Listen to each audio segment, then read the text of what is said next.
ಇದು ಕಪ ಗಿಡ ಇದು ಮೊದಲು ನಾವು ತಂದು ಹಾಕಿದ್ರಿ ಬೇರೆ ಕಡೆ ಇದು ನೀರಿಲ್ದ ಇಲ್ಲಿ ಒಣಗೆ ಬಿಡ್ತು.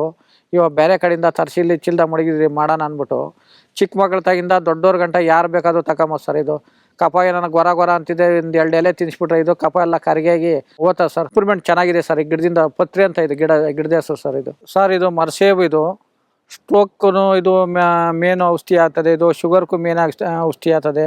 ಇದು ಒಣಗಿಸಿ ಪೌಡ್ರ್ ಮಾಡಿ ಇದು ಬಳಸ್ಕೊಂತೀರಿ ನಾವು. ಇಲ್ಲೇ ಬೆಳೆಸಿದ್ದೀರಿ. ಇದನ್ನು ತುಂಬ ಮರ ಮಾಡಿ ಎಲ್ಲ ಮಾಡಿ ಮಡ್ಕೊಂಡಿದ್ದೀರಿ. ಇದರಿಂದ ಶಾನೆ ಬೆನಿಫಿಟ್ ಅದೇ ಸರ್. ಇದರಿಂದ ಮರದಿಂದ ಅದರಿಂದ ನಾವು ಜಮೀನಾಗೆ ಹಾಕ್ಕೊಂಡು ಗಿಡಮೂಲಿಕೆ ಹಾಕಿ ಬೆಳೆಸ್ತಾ ಇದ್ದೀರಿ ಇದನ್ನು ಸರ್. ಇದು ನುಗ್ಗೆ ಮರ. ಇದು ಪಾರ್ಶ್ವವಾಯುಕ್ಕೂ ಕೆಲಸ ಬರ್ತದೆ. ಇದು ಆಮೇಲೆ ಶುಗರ್ಗೂ ಕೆಲಸ ಬರ್ತದೆ. ಇದು ಕಣ್ಣುಗಳು ಏನಾನ ಅಷ್ಟು ಸಬ್ರಿ ಇದ್ರೆ ತಿಂದರೂ ಇದು ಚೆನ್ನಾಗಿ ಕಣ್ಣಕ್ಕೆ ಇಂಪ್ರೂವ್ಮೆಂಟ್ ಕಾಣಿಸ್ತದೆ. ಈ ಗಿಡದಿಂದ ಶಾನೆ ಮನುಷ್ಯನಿಗೆ ಅನುಕೂಲ ಇದೆ ಸರ್. ಇದರಿಂದ ನುಗ್ಗೆ ಮರದಿಂದ ಇದನ್ನ ನಾವು ಒಣ ಧೂಳು ಮಾಡಿ ಆಯುರ್ವೇದಿಕ್ ಹಾಕ್ಯಂತೀರಿ.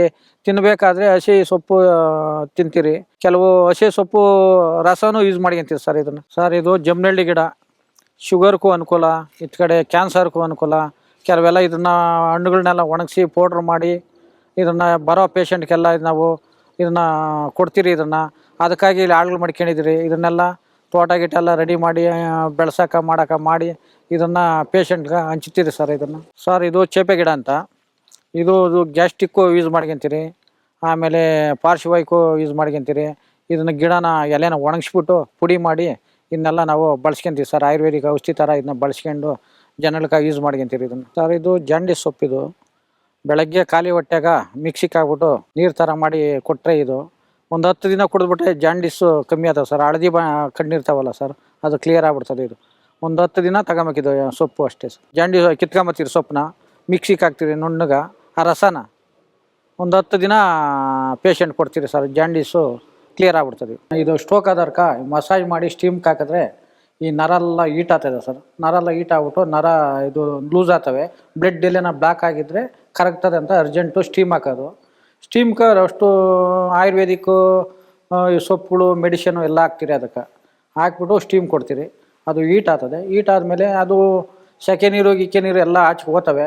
ಶುಗರು ಕಮ್ಮಿ ಆಗ್ತದೆ. ಸೆಕೆ ನೀರು ಹೋದ್ಮೇಲೆ ಶುಗರು ಕಮ್ಮಿ ಆಗ್ತದೆ. ಅವ್ರಿಗೆ ಮೈ ಕೈ ನೋವು ಕಮ್ಮಿ ಆಗ್ತದೆ. ಬ್ಲಡ್ಡು ಎಲ್ಲೇನ ಎಪ್ಕಟ್ಟಿದ್ದು ಚೆದ್ರಕ್ಕೂ ಚಾನ್ಸ್ ಆಗ್ತದೆ. ಅದರಿಂದ ಸ್ಟೀಮ್ ಮಾಡೋದು ಸರ್. ಸರ್ ನಮ್ಮ ಹೆಸರು ಶ್ರೀನಿವಾಸ್ ಅಂತ. ನಾವು ಚಿಕ್ಕಬಳ್ಳಾಪುರ ಕಂದವಾರದಿಂದ ಬಂದಿದ್ದೀವಿ. ನಮ್ಮ ಅಪ್ಪಗೆ ಪೋತ್ಲಪ್ಪ ಅಂತ ನಮ್ಮ ಅಪ್ಪ ಹೆಸರು. ನಮ್ಮ ಅಪ್ಪಗೆ ಸ್ಟ್ರೋಕ್ ಆಗಿತ್ತು. ನಾವು ಫೇಸ್ಬುಕ್ಕಲ್ಲಿ ಈ ಅಡ್ರೆಸ್ ನೋಡಿ ಕುಂದಾಣ ಅಂತೇಳಿ ಇಲ್ಲಿಗೆ ಹುಡ್ಕೊಂಡು ಬಂದ್ವಿ. ಇದು 3ನೇ ಸರ್ತಿ ಬಂದಿದ್ದೀವಿ. ಇಲ್ಲಿ ಪಾರಂಪರಿಕ ವೈದ್ಯರು ಮುನ್ರಾಜ ಅಂತೇಳಿ ಇದ್ದಾರೆ. ಅವ್ರ ತಾತ ಮುತ್ತಾತನ ಕಾಲದಿಂದ ಮಾಡ್ತಾ ಇದ್ದಾರಂತೆ. ಅದನ್ನೆಲ್ಲ ತಿಳ್ಕೊಂಡು ನಮ್ಮ ಅಪ್ಪನೇ ಇಲ್ಲಿಗೆ ಕರ್ಕೊಂಡು ಬಂದಿದ್ದೀನಿ ಸರ್. ನಮ್ಮ ಹೆಸರು ರಾಧಾ ಅಂತ ಹೇಳ್ಬಿಟ್ಟು, ನಮ್ಮೂರು ಉಜ್ನಿವಾಸಹಳ್ಳಿ. ನಮ್ಮ ಯಜಮಾನ್ರ ಫ್ರೆಂಡ್ ಅವ್ರ ತಂದೆಯವ್ರಿಗೆ ಹುಷಾರಿರಲಿಲ್ಲ. ಅವ್ರಿಗೆ ಹುಷಾರಾಗಿದ್ದಾರೆ.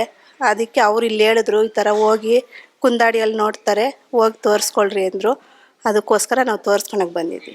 ನಮ್ಮ ಹೆಸರು ಹನುಮಂತರಾಯಪ್ಪ ಅಂತ ಹೇಳ್ಬಿಟ್ಟು, ದೊಡ್ಡಬಳ್ಳಾಪುರ ತಾಲೂಕು ಸಾಸೂಲ್ ಹೋಬಳಿ ಉಜ್ನಿವಾಸಹಳ್ಳಿ ಗ್ರಾಮ ನಮ್ಮದು. ನಮ್ಮ ಫ್ರೆಂಡು ತಂದೆಯವರಿಗೆ ಸ್ಲೋಕ್ ಥರ ಆಗಿತ್ತು. ಸ್ಲೋಕ್ ಥರ ಆಗಿ ಮತ್ತು ಅವ್ರು 2 ವಾರದ ಬಂದರು. ಇಲ್ಲಿ ಎಲ್ಲೆಲ್ಲಿ ಆಸ್ಪತ್ರೆಗೆ ಕರ್ಕೊಂಡೋಗಿದ್ರು. ಅವರು ಒಂದು 30,000 40,000 ಬೇರೆ ಹಾಸ್ಪಿಟ್ಲಲ್ಲಿ. ನಮ್ಮ ಫ್ರೆಂಡ್ಗೆ ಹೇಳಿ ಅವರು ಇಲ್ಲಿ ಬಂದಿದ್ದಕ್ಕೆ ಮುಂದೆ 2 ವಾರದಲ್ಲಿ ಅವ್ರು ಓಡಾಡ್ತಾ ಇದ್ದಾರೆ. ಅವರು ಯಾರೇ ಸಪೋರ್ಟ್ ಇಲ್ದಂಗೆ ಓಡಾಡ್ತಾ ಇದ್ದಾರೆ. ಅವ್ರು ನಮ್ಮ ಫ್ರೆಂಡಾಗಿ ಹೇಳಿದಕ್ಕೋಸ್ಕರವಾಗಿ ನನಗೆ ನಿನ್ನೆಯಿಂದ ನಾನು ಬಂದು ನಿನ್ನೆ ಒಂದು ಸಲ ಮಸಾಜ್ ಮಾಡಿಸ್ಕೊಂಡು ಟ್ರೀಟ್ಮೆಂಟ್ ತೊಗೊಂಡಿದ್ದೀನಿ. ಮತ್ತು ಇದು 2ನೇ ದಿನ ಬಂದಿದ್ದೀನಿ. ನಾವು ಮೇಲಾಗುತ್ತೆ ಅನ್ನೋ ಒಂದು ನಂಬಿಕೆ ಇದೆ ಇಲ್ಲಿ.